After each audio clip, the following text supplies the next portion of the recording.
Hello, hello, hello. Not sure what I want to talk about. I've been going to church. Maybe I should talk about that.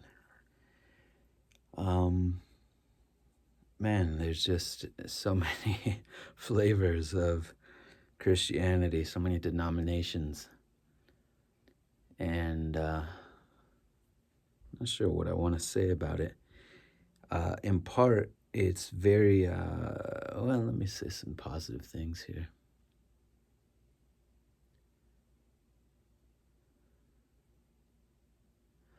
I love going to church. I really love it. I love going to church. Just simple as that. You know, I grew up Lutheran and I have a strong imprint in me about how ch- church, I realize as I'm going to these different denominations and what's resonating versus what I could do without or, what doesn't work for me. That reference point within me of how things should be is the early upbringing in this Lutheran church in many ways, not entirely, but many things. And I realized how much I loved that church and how good of a church it was to have been kind of initially planted in. Um,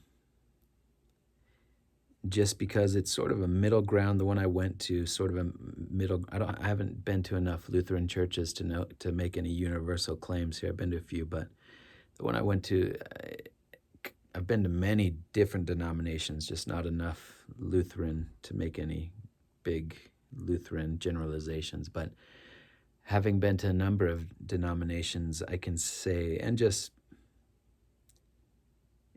researched and watched videos and, been engaged with this topic been engaged for a while. I feel comfortable saying that the one I went to was a real good middle ground in terms of balance between liturgical elements, ritual, kind of traditional elements. And I can be more specific. I mean, the pastor at the church I grew up in wore vestments, garments. I don't know what word he would use, but kind of like a white frock. I don't know. I don't have all the good lingo for the attire. Like a white gown is kind of feminine. I don't want to use that word. Like a white, open, flowing robe type of thing, but like a thicker, kind of thick material, and a green, what, sash? That's not a scapular. I think that's something Catholic. Anyways, with different symbols on it. I mean, there was an outfit, there was a uniform, and that's not something you could take for granted as I've come to realize. I mean, that's not some big revelation. It's pretty obvious, but especially in a lot of what I'm going to say is talking about evangelical Christianity, so within the Protestant umbrella, but let me get to that. It's a point about informality uh, but let me get to that in a moment. So yeah, the church I grew up in, the priest had certain uh, vestment that he wore, and I appreciate that. I like that. That's good because we're not in the world when we're in church. This is a sacred space, right? We're doing something different. We've come to be with God. We're in God's house. We've come to deepen in our holiness, and it's not bad that there should be ritual and there should be signs and certain sorts of commitments. So I like that aspect that the pastor wore, the certain vestments, certain outfit. I think vestments is a better word. Anyways,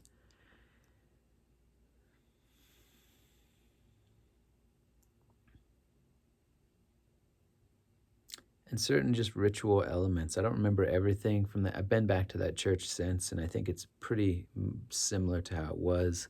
It's a different pastor, but I think most of what I see resonates as being familiar, and that there's a certain structure and the church I went to, around the profession of Nicene Creed or the Apostles' Creed, maybe both, I can't remember, Lord's Prayer, that's also kind of built into it. Now there's a looseness to it, or a more progressive is not the word, but contemporary, let's say, elements to the service that I grew up in, which was, worship, music, live band. And I guess in my mind, I'm sort of comparing and contrasting against something like Catholicism, though there's more kind of contemporary liberal churches too. But um, yeah, I mean,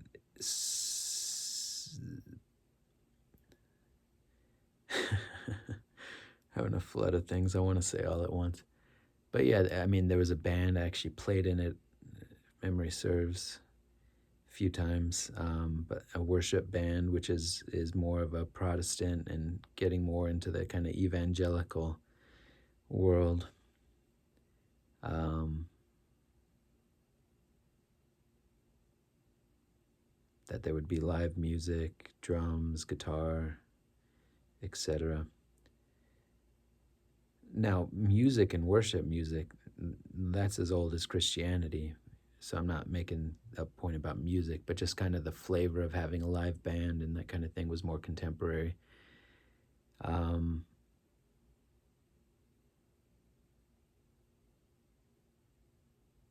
anyways, I just, and here's probably the biggest thing for me I've come to realize: communion. For God's sake. And I mean that very literally, very directly. For God's sake, please, can we do communion? Can we have communion at our churches? I can't understand going to church and not having communion. And yet, so many of the churches I've been to, it's either this kind of like very partialized communion. Like I went to one that was just the blood, just wine, and like passed out in our seats, and so very kind of like deconstructed. uh I was almost gonna say desacralized. I don't know, kind of is in a way. But anyways, to just no communion at all at some of these churches I went to, I've been going to, I just don't get that. That's the most important part of the service to me. The sermon, yeah, the sermon's also very important. I mean, yeah, maybe I shouldn't rank the things, but that's just so central, so key, having communion. And they did it right. I mean, I remember I went through confirmation. Is it called catechism? I don't know. Is that the same thing? But I was confirmed as a adolescent in the church. Had to memorize, I think it must have been the Apostles' Creed and Ten Commandments and Lord's Prayer and a bunch of different articles of faith and dogmas and things like that. Yeah, professions of the faith. Anyways, and I don't remember the whole process really, but it was confirmed. I think at that point I was eligible to start taking communion. Maybe before then too, I can't remember. Seems like that was part of the deal though.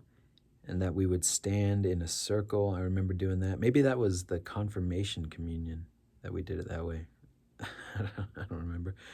But that it was the sacred container, and they would have real bread, actual loaf of like baked, nice, quality bread, rye bread or pumpernickel. I don't know. It wasn't just like white bread. It was like good bread, artisan bread. It seemed like, and wine. I think it was grape juice too, and wine. Yeah, man, it's just very moving and great. It's just such a great thing.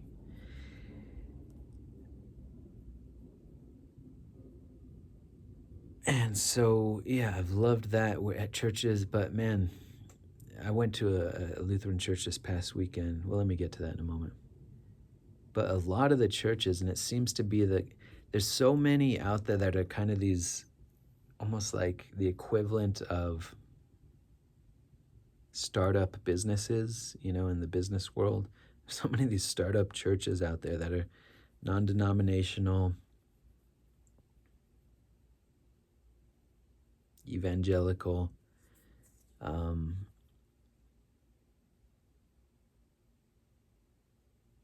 it seems to be just like a almost a quintessentially American phenomenon.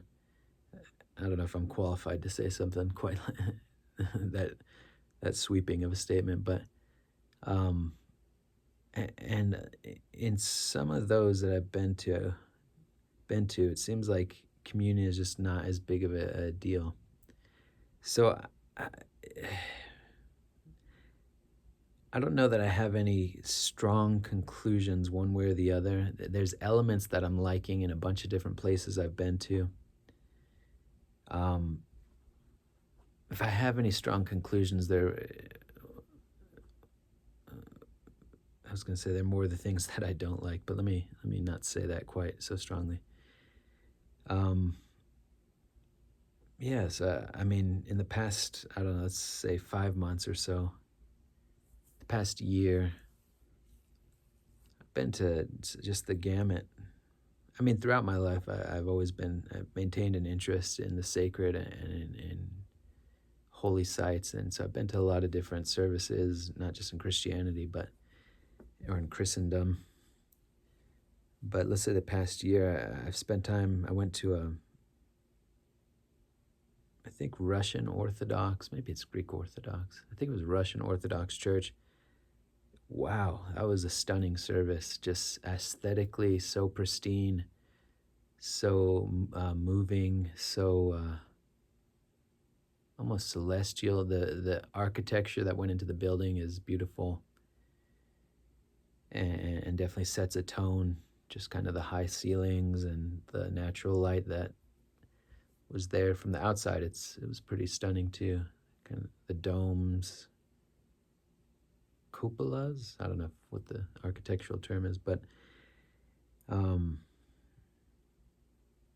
but there's such an emphasis on beauty and the aesthetic beauty. You felt like you were in is this the right word, antechamber to heaven, or in heaven itself, because the choir, there was just every element, the choir singing and the acoustics of the space was definitely heavenly. It was very moving. I'm pretty sure I was moved to tears. A glimpse of what's to come, a glimpse of something truly sacred, beautiful, a real emphasis on beauty and liturgy and just, dripping with tradition, and talk about vestments, talk about, religious garments. And the people there too were all very beautiful, probably like middle upper class. It, it seemed like a pretty wealthy congregation. And so even just the attire of the women and the men, there was something very just beautiful. But the whole service, I mean, all the icons, the incense, just sensorially it was overwhelming, but also kind of beautiful. Also kind of beautiful. Now you stand the whole service, and it's an outlier in terms of the length. It was like 2 hours, 2.5 hours or something. So I don't like that.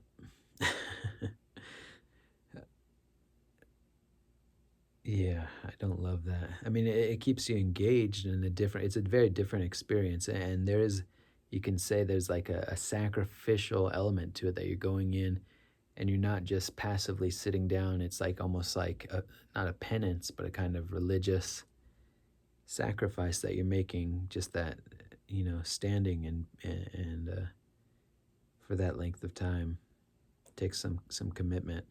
I'm not against that kind of thing.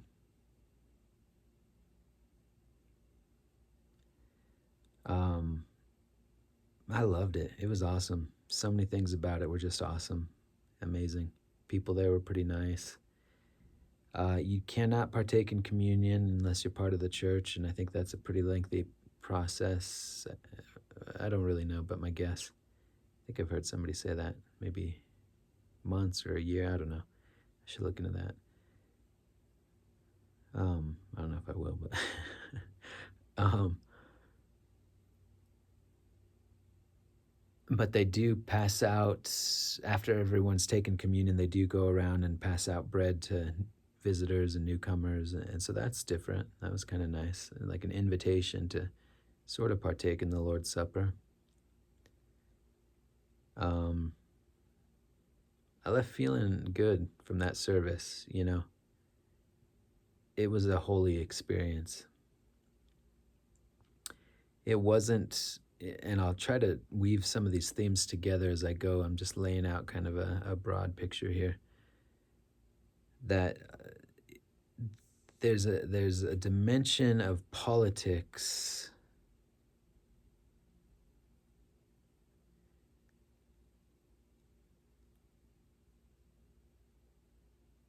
so I want to say about that. That there's a dimension of kind of political concerns that is a big part of a lot of the Protestant churches. I've noticed a lot of the evangelical churches, and that's a mixed bag. Hopefully, I'll try to unpack some of that.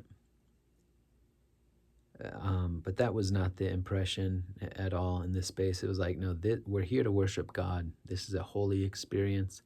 It's a full-on immersion in something holy, transcendent, or moving in that direction. At least that's the idea. And didn't have the kind of it didn't have a real political valence to it, or political. Yeah, I almost want to say the world, what's profane, the world versus the holy and what's sacred. This was if we were to, I don't want to say it quite that starkly, but if I were to make that dichotomy and lumping politics obviously into the world and kind of the profane concerns of mundane reality, this was kind of devoid of all that. This was like I don't remember the sermon, but I mean, he may have made some points about worldly life and stuff, but felt like in some ways, like midway between being in a monastery and being in a church. So I've spent time at monasteries and sat in on some of their services, and there was sort of a feeling of there, because there's so many, I don't know if they're all priests or just maybe some of them are monks, some of them are brothers, I don't know. But there's a lot of moving parts going on during the service. Kissing of icons, lighting of candles. I mean, there was just a lot of moving parts. Anyways, so there was a lot there. It was a very rich experience. I've been to Catholic churches many times in my life, and I enjoy it. I really, again, I love the ritual about it. I love the liturgical aspects of it. There's an emphasis on beauty in a lot of Catholic churches.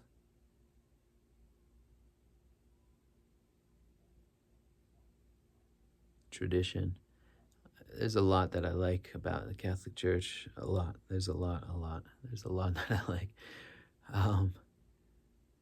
And I've made this point before in other videos, and it's both a good thing and a bad thing, but you can feel really in the spirit and moved, and then when it comes to communion, if you're not, I don't know, confirmed, or you haven't gone through some process of commitment to the church, you are not allowed to receive communion. And that's not good. I don't like that. That's kind of brutal. It sucks. Just from, a certain perspective, to be in the spirit and then to not be a partaker in the Lord's Supper. I don't like that. That's not a good thing. Now, that said, again, there is something to a church having certain rules, certain boundaries, certain barriers of entry. And it's kind of, in a sense, demonstrates a certain self confidence and trust in their own. It demonstrates a certain confidence, I would say, and there's something healthy about it too. I can also recognize of them, saying, if you want to partake in these sacraments, the way we do it, in the Catholic Church, there's a commitment there that you need to be committed to it. And so I kind of see both sides of it. However, if somebody's really in the spirit and is not there just casually, or, what's a good word for that?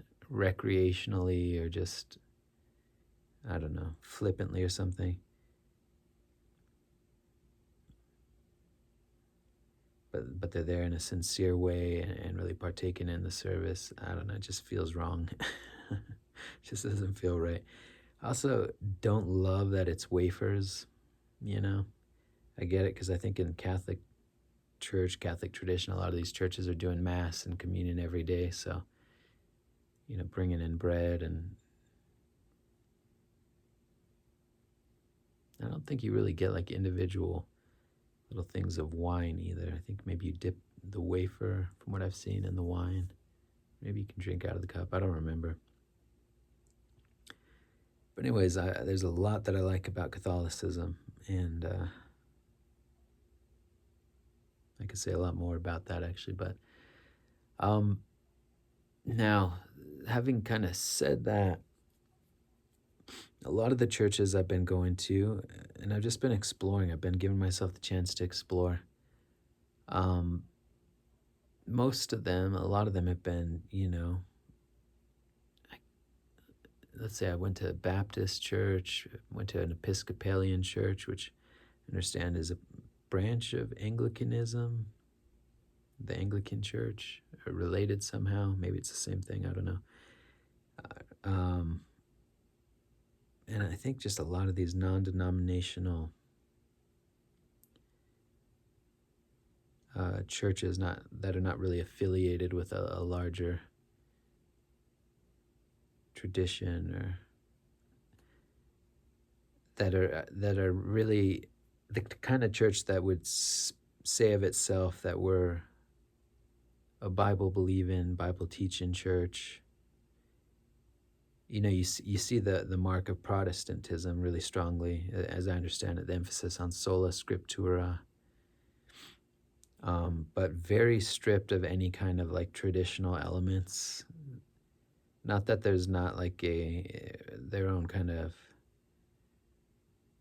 worship,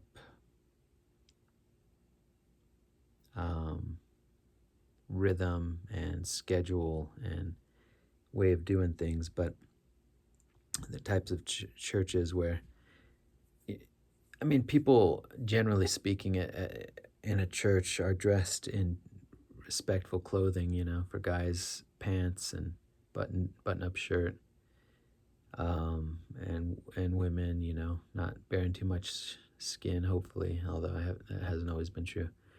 But the pastors in these churches, there's nothing really formal about it, and I think that's by design. I mean, that is by design, and it's kind of a small thing, but yeah, and maybe I'm making a mountain out of a molehill, but it's not my favorite. I mean, like I said, I like that there's a formality sometimes, and a set apartness, that we're doing something different inside this space. And I think that, religious attire can kind of help to set a tone. But yeah, so a lot of these churches, it's just like business casual, or I don't know, church casual attire. And one thing that's kind of unavoidable that I've come across is the political divide. The churches are either liberal or conservative. And I think that's part of why I really like the Catholic Church and the Orthodox Church, is because there's such big tents, especially Catholicism, and such long traditions that they're drawing on, that there is kind of a stability there, and there's also um,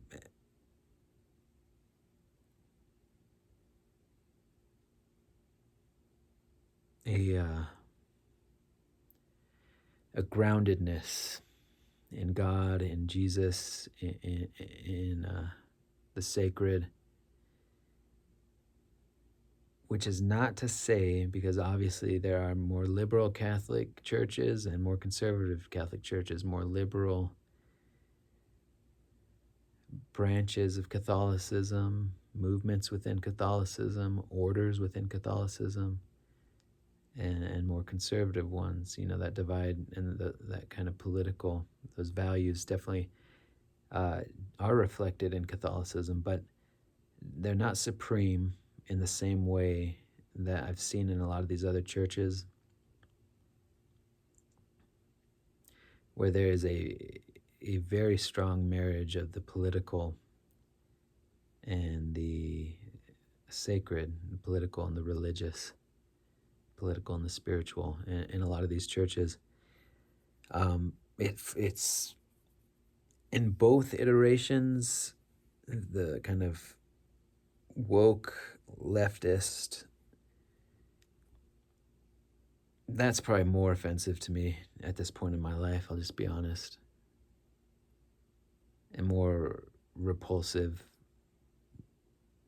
Not like repulsive in the sense of like two magnets. It just not. It just feels, it just feels not like something I would want to be really associated with at this point in my life. And just because I see how damaging that really kind of radical leftist ideology is, it's sad. It's sad to see it, how deeply it's infiltrated in so many of these churches. And it's because, I mean, first of all, I've done videos on the dangers of radical left ideology, having been in it for a long time.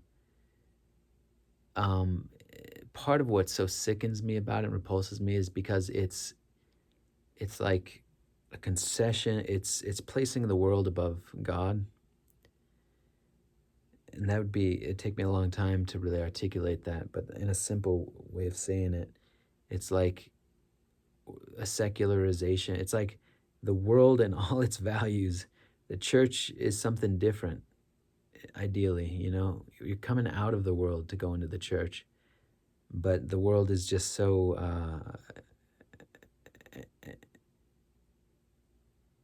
has so infiltrated, has so overtaken some of these churches. It's like, what are we doing here? It's so diluted in the sacred container that it's like, I could just go to a political rally for this crap. I could just go to some activist space for this kind of bullshit. It's like, that's not what I'm here for. I'm here for God. I'm here for Jesus.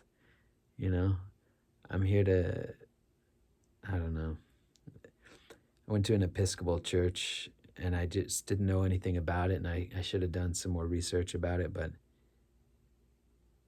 very obviously leftist. You go to church to be, I don't know. It's hard to even, it's hard to even go down this road because you just,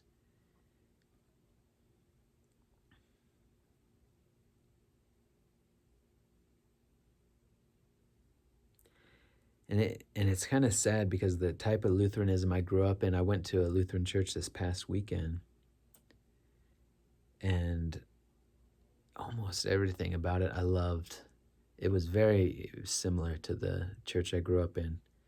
They even said the Lord's Prayer the way I like to say it.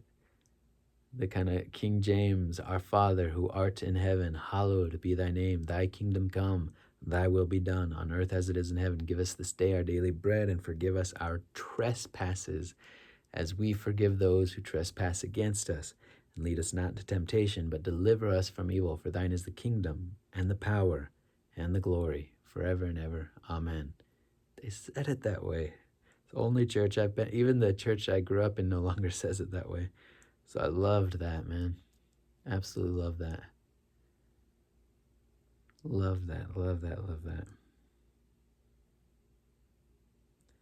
But yeah, they did awesome communion, so many things, but just all this, yeah, around the edges. I mean, there's just so many little catchphrases and buzzwords, and if you've kind of gone through the gauntlet of all the leftist crap for years, you just you don't miss out. You don't miss it.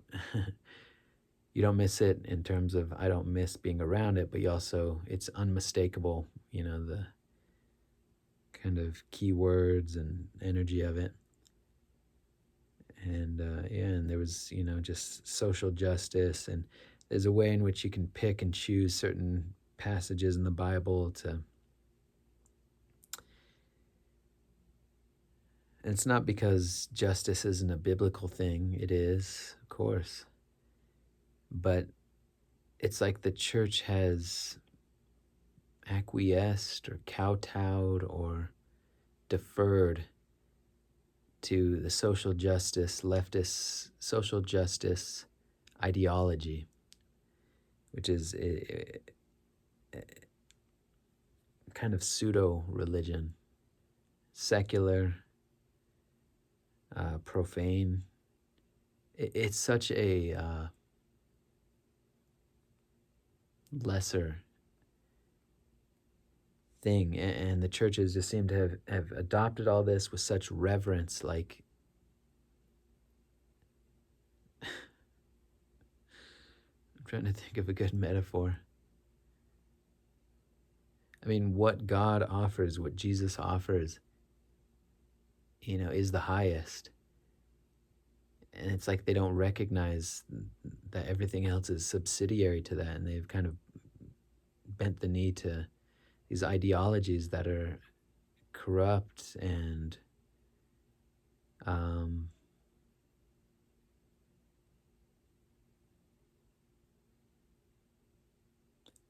just at such a lower altitude. From where I stand now, it just seems such a foolish thing, a shame. It just seems like a shame. I don't know. I can't think of a good way to express it right now.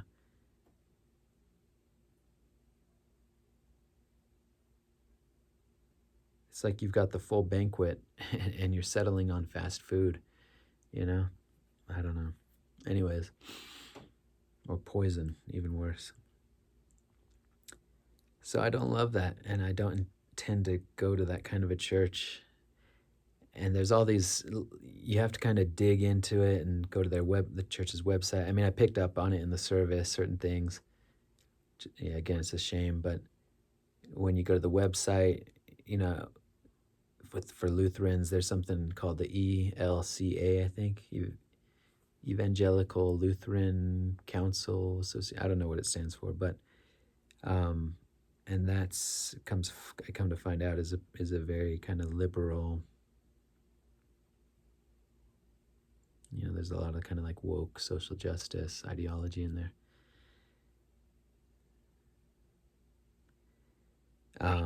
And this church is affiliated with that council or whatever it is. So you kind of have to do a little bit of digging to figure these things out, but you know it when you hear it, when you're in it. So I don't love that. Now on the other side of all of this, I've been in a number of churches that are very right-wing.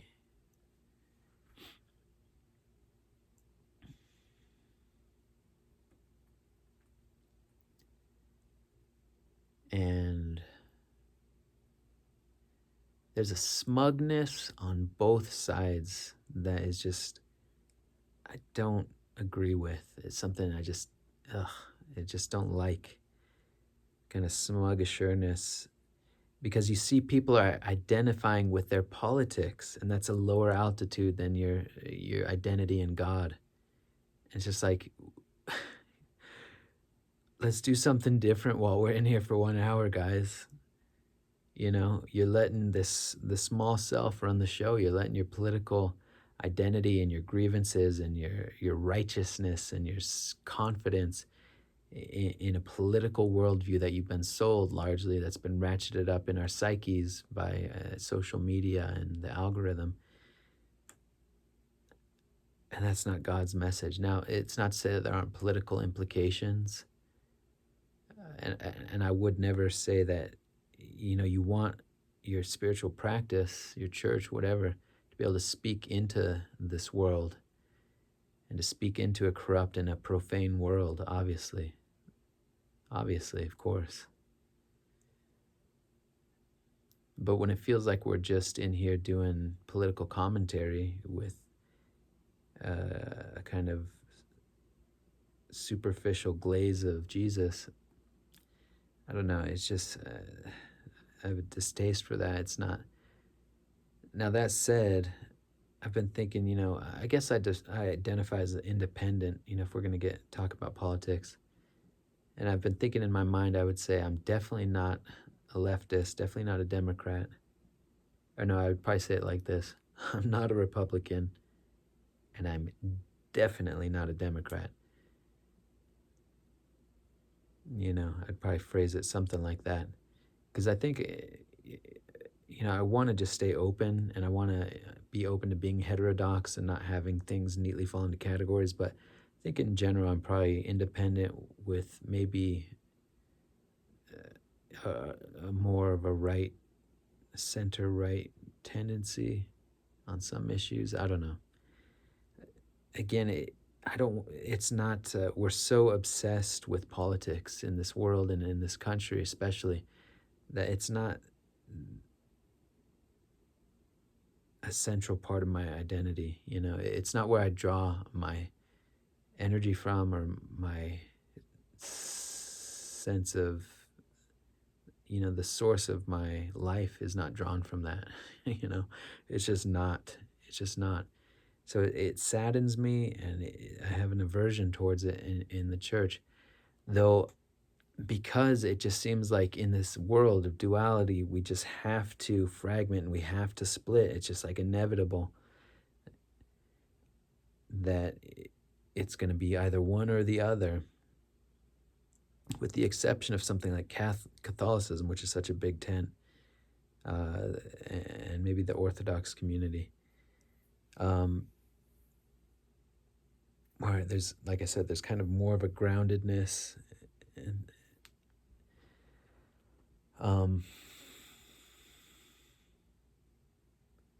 but it seems like you just kind of have to accept that your church is going to be more liberal or more conservative. You know, that like independent middle ground. I'm not so sure that that really exists.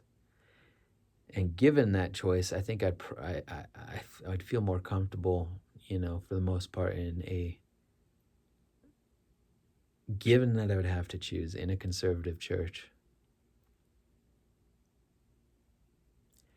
Again, I wouldn't want that to be the main part of anything related to going to church, but just, I guess, the values and the are less. It's less offensive, less repulsive to me when I hear some of that stuff get brought up at this stage of the game. You know, it's all an evolution, and nothing's concrete. Anyways, I'm rambling. But and so, yeah, that's just kind of an inevitable part of church in America, I think, is this kind of political intertwining.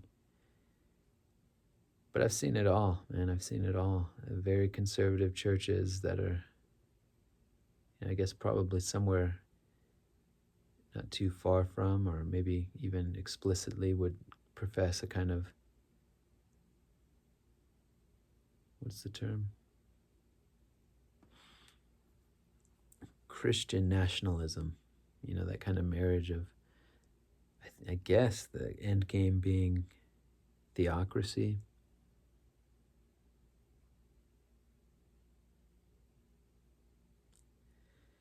Um, so yeah, just very conservative values in the church. And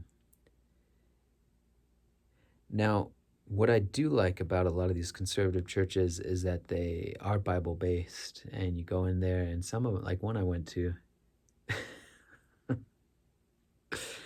mean, most of the drama is in the pews, is in the seats. A lot of the drama, anyways. This one I went into, pastor was a great guy. I could see liking going there just because of the pastor. At a lot of these places, the pastor's been really cool. Um, well, let me get to that point in a second. But yeah, and there wasn't a lot of liturgical elements. There was no communion, which is not happening for me. But it was like the majority of it was like Bible. He was in there. He was preaching out of Ezekiel, I think it was. I can't remember. And really going in depth and making connections and talking, scripture. It's like a Bible lesson. That was awesome. I loved that. That was really great. In a way that you wouldn't really get in a Catholic service, or you wouldn't really get in a Lutheran service. I mean, they'll bring it into the sermon, and you've always got Bible readings. It's part of the rhythm of the service. But no, this was like an exposition on, a good couple of chapters in, again, I think it was Ezekiel.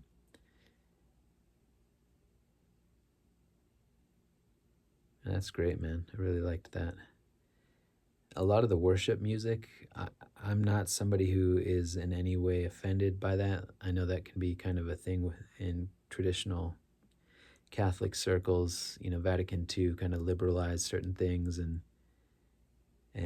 brought in more of a, I don't know, acoustic guitars to certain churches. And, I don't know if it was an evangelical influence or what, just trying to appeal to the time people and maybe bring in, I think it was like the idea was like, let's modernize, let's bring in some contemporary elements, let's bring in some worship music. I mean, Catholic churches and choirs and, traditional chanting, Gregorian chant, all that stuff, that's nothing new. But having like a band and live music is not, it does happen in some churches, Catholic churches, but I don't think it's the most common thing. I think it's mostly a Protestant, mostly an evangelical thing. And I like that. I like live music. A lot of the worship songs are really great. I like singing, so well, I guess you sing in Catholic churches too. Anyways, so I like that about a lot of these evangelical churches.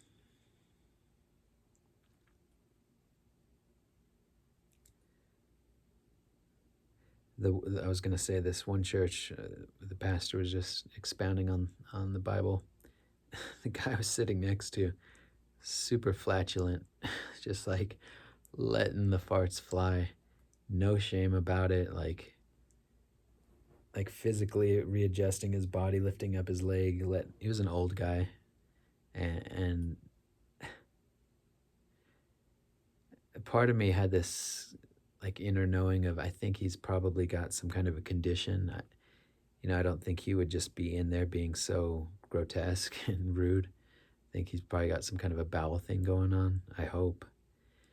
But he was just, yeah, like every minute or every 5 minutes or so, letting just these very loud, audible farts.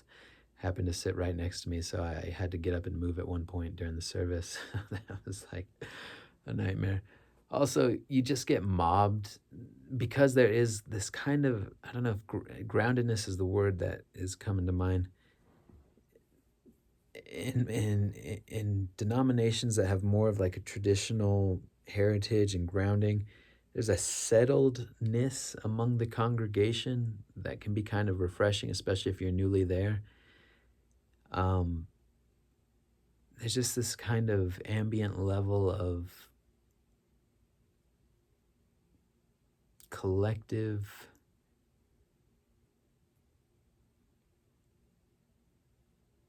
naturalness, comfort, relaxation, lack of self consciousness in those spaces. In a lot of these kind of non denominational churches and stuff, it's a different energy. It's like more personality, like big personalities, and you end up getting kind of mobbed and energetically drained by a lot of the people in there. I don't know if the term is love bombing. It's not quite that because that's more of like associated with cults, but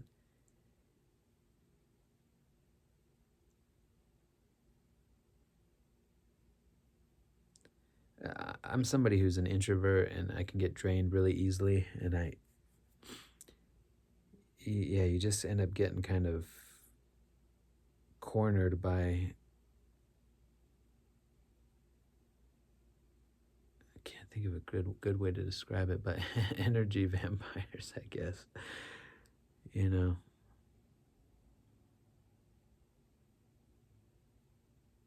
in a way that doesn't really happen at a Catholic church or even at Lutheran churches. And I mean, people will approach you, and during the passing of the peace, you'll say hi to people, and but most it's going to happen. Someone's going to say, "Hi, welcome to church. Your first time here. It's nice to have you. My name is so and so. What's your name?" That's great. But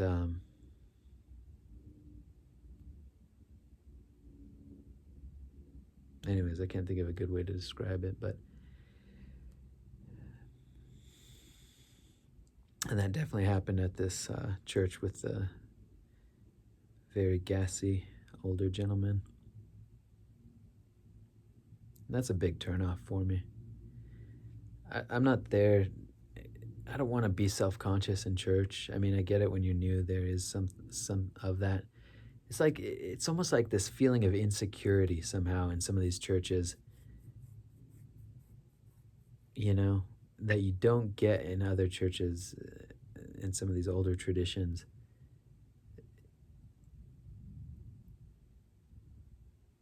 It's like there's a thirstiness or just this energy vampirism that I don't really find. And I think it's an insecurity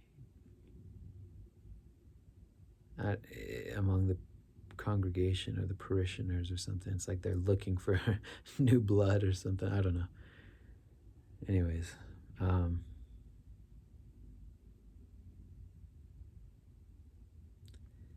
it's been very interesting, you know. And I've looked into it, and so I guess there's been a split, since the time that I was young, going to the Lutheran church. I think a lot of it had to do with gay marriage. That was a big, I think, turning point and kind of modern day schism, modern day split in many denominations. Fork in the road, where there wasn't any of that kind of crap, the social justice woke crap when I was going to church. It wasn't, and it wasn't that there weren't works of mercy and outreach and doing kind things for the community, justice, in that sense. It just wasn't this like, anyways, I could go off on a rant here, but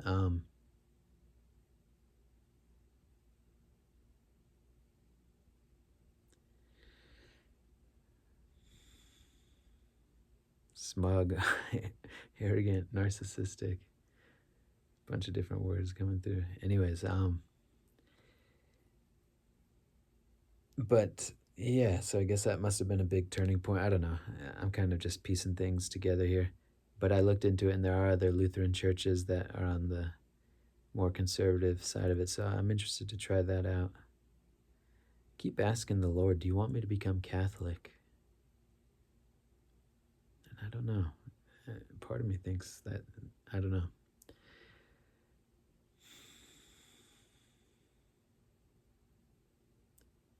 But yeah, I also kind of want to try out Methodism. I mean, my name is Wesley, so, and I've been to one. It's been a while, but it might be interesting to revisit going to a Methodist church.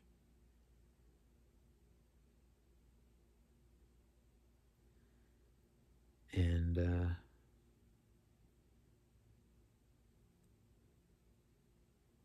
so, anyways, time for me to go to sleep. Take care.